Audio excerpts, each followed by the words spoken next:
Bonjour, alors je suis ravi de vous retrouver pour une nouvelle vidéo. La dernière fois on avait fait la visite, on avait fait le tour du potager, du maraîchage de la ferme. Cette fois-ci on va le faire un petit peu plus vite. Je vais vous présenter comment poussent les légumes. On est le 11 juillet, il a fait froid, on a eu des nuits froides, il a fait chaud. Là en ce moment il fait très chaud. Je vais vous montrer comment poussent les légumes, c'est assez impressionnant quand même en ce moment. Et puis par la suite de la vidéo, on va voir un petit problème, même un gros problème qui peut survenir à tous les jardiniers, à tous ceux qui font du potager. C'est la pierrite du chou. C'est un petit papillon blanc qui est assez commun, qu'on voit partout, que tout le monde connaît je pense, mais qui est un redoutable ravageur quand on approfondit vraiment ce qu'il fait au chou, à tous les brasicacées. Bon, on y passera après la visite du potager. On va déjà commencer par voir l'ensemble du potager. Donc ici on a voilà, tout le champ avec là c'est toutes les alors excusez-moi s'il y a un peu de vent, ça va pas être terrible pour le son du film, mais bon, on va essayer de faire avec. Donc ici on a les coloquintes qu'on avait mis sur but pour faire de la décoration, et puis on voit que ça envahit tout. Sur but c'est vraiment fertile, on s'en aperçoit ici. Et puis voilà les courgettes. Donc les courgettes qui continuent à pousser, on a fait plusieurs récoltes. On a fait au moins une dizaine de récoltes déjà sur chaque pied, ou une quinzaine. En fait, ça fait 15 jours qu'on récolte. C'est en moyenne une courgette par pied tous les jours. Il y a 50 pieds, ça fait 50 courgettes. Donc évidemment, ça produit beaucoup. Voilà. Donc ici, on a les fleurs, on a les petits fruits qui poussent. Voilà. Ici, on a une courgette là qui était encore assez petite hier et qui est bonne à cueillir. Voilà, on cueille à peu près. Ça, c'est la taille maximale de cueillette. On essaye même de les cueillir un peu plus petites, parce que du coup elles n'ont pas de pépins, elles sont bonnes, elles sont délicieuses, bien fermes et bien juteuses à l'intérieur. On passe ensuite, là on a les petits concombres, les concombres Kaman. C'est des mini concombres en fait épineux, voilà, et qui produisent énormément. Là ils se régalent avec la chaleur qu'il fait, ils mûrissent assez vite. On les a arrosés hier, mais c'était la première fois qu'on les avait arrosés depuis leur plantation, parce que comme je vous le disais la dernière fois, grâce au broyat qu'on a mis, la bonne épaisseur de broyat qu'on a mis à l'automne, en fait ça reste bien humide à l'intérieur. Donc un seul arrosage et puis là c'est parti. Là ça pousse, on récolte à peu près 5 kg par jour à peu près de petits concombres comme ça. Ensuite on a on continue au niveau cucurbitacées. Ici c'est les courges. Donc les courges elles vont donner d'ici fin août à peu près, fin d'été, début d'automne. Là elles commencent à faire les fleurs, donc les fleurs femelles, sachant que les mâles il y en a plein au milieu des pieds, mais on commence à voir les petites fleurs femelles qui apparaissent. Alors c'est très dense, c'est vraiment la forêt vierge, c'est la forêt équatoriale à l'intérieur. Ce qui est bien, c'est que ça garde l'humidité et puis la fraîcheur, parce que ça a besoin de fraîcheur quand même. Voilà, ici on a une petite fleur femelle, voilà, qui apparaissent, on en a même deux. Non, ça c'est les mâles, pardon. Les fleurs femelles, elles sont un peu plus discrètes et on commence à voir les petits fruits qui poussent, mais bon, c'est pas flagrant pour le moment. Voilà. Ensuite, on va passer aux haricots, les petits haricots nains qui sont en fleurs. Là, ils commencent à... C'est pareil, on les a arrosés au début, là on les arrose pas trop, il faudrait peut-être qu'on arrose un peu, mais ils sont sur but, donc ils arrivent à trouver l'humidité. Ensuite, on a ici toujours les betteraves qui continuent à pousser. On voit qu'on commence à avoir des belles betteraves avec des belles feuilles. Et la récolte, ça sera d'ici 15 jours, je pense, 10-15 jours, on aura nos premières récoltes de betteraves.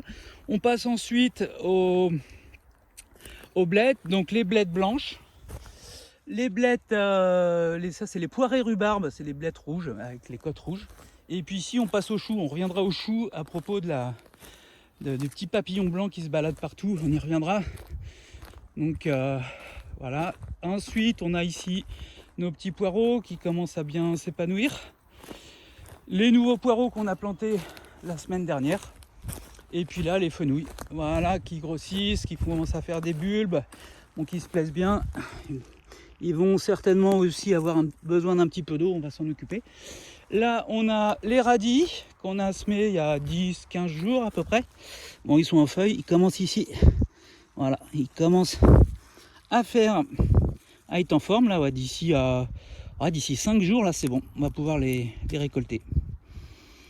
Ensuite, on a... Je mange le radis. Ensuite, ici, on a les carottes. Les carottes qu'on levait, qui commencent à faire des feuilles. Ensuite, on a nos petits haricots à rames qu'on a semés il y a 10 jours. Voilà, qui commencent à bien pousser. Et puis, on continue encore avec des fenouilles. Voilà. Ensuite, on a les tomates. Alors, les tomates, on a eu un petit souci de mildiou, hein, comme on le craignait la dernière fois. On a eu des nuits fraîches, 3-4 nuits fraîches et humides au départ. On est descendu jusqu'à 8 degrés. Donc du coup, on a eu quelques soucis. Alors pas sur tous les plants, mais sur une certaine variété, on a commencé à avoir... Vous voyez ici, j'ai commencé à arracher les feuilles qui étaient atteintes, les tiges atteintes. Là, on voit bien le noir. Ça, c'est typique du mildiou.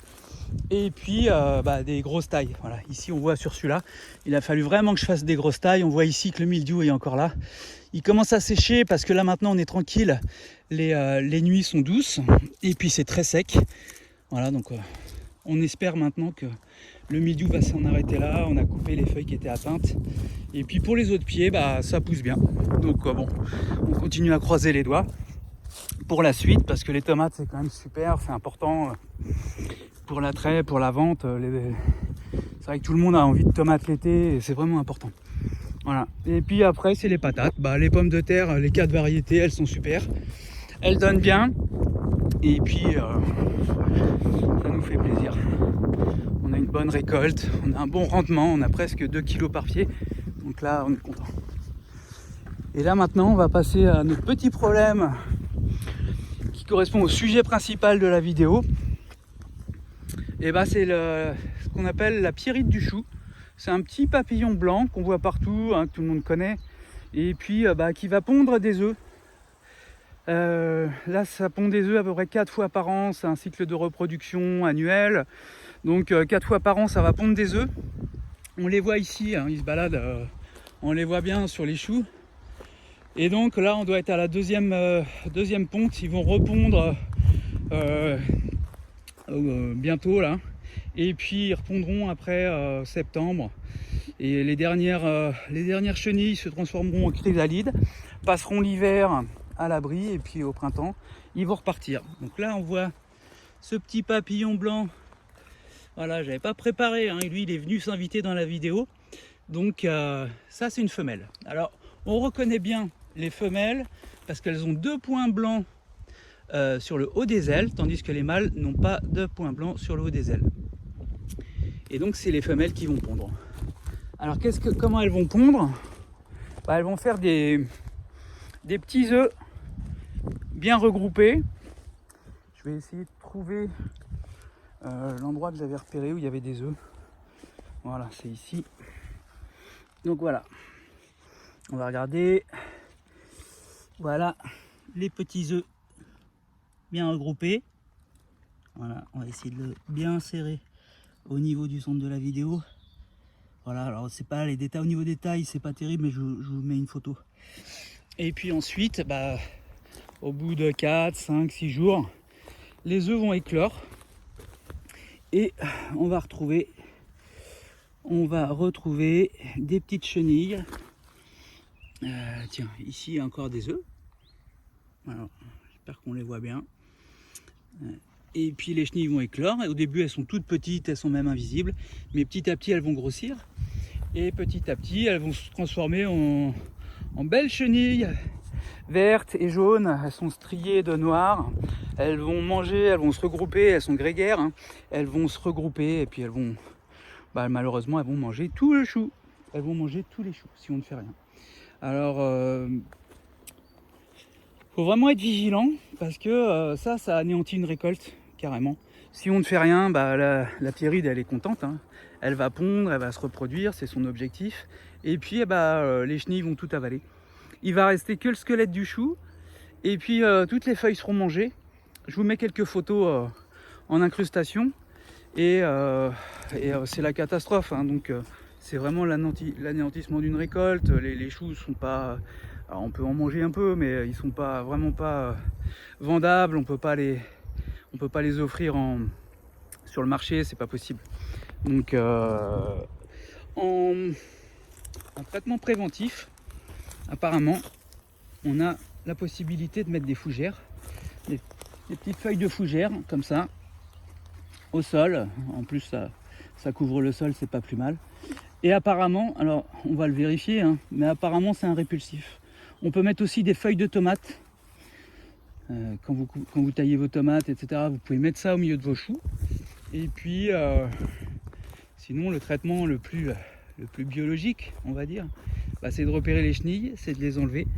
Et puis quand on a les petits œufs, l'objectif c'est d'écraser les œufs. Voilà. Alors c'est un peu, c'est pas facile, hein, parce qu'il faut vraiment observer. Voilà. Et là, comme on fait là, en fait on écrase les œufs tout simplement à la main. Voilà. Là les chenilles, elles sont mortes. Et après, en traitement curatif, ce qu'on peut faire, c'est comme pour les pucerons, il y a le savon noir. Alors aux doses que je vous indiquerai dans la description de la vidéo. Et puis sinon le traitement qui est vraiment efficace, c'est le traitement au Bacillus thuringiensis. Le Bacillus thuringiensis, c'est en poudre, c'est une bactérie en fait qu'on mélange à de l'eau et puis qui va se déposer sur les feuilles, et en fait c'est toxique. C'est toxique pour les chenilles, donc quand les chenilles vont manger ce petit bacillus, cette petite bactérie, ça va les tuer et il n'y en a plus. Bon, alors c'est un traitement bio, mais vraiment au dernier recours, parce que ça reste quand même un traitement. Alors voilà pour cette nouvelle vidéo. Je vous souhaite une bonne continuation, un bon jardinage, des bonnes récoltes, et puis j'espère à bientôt pour une prochaine vidéo. Merci à vous.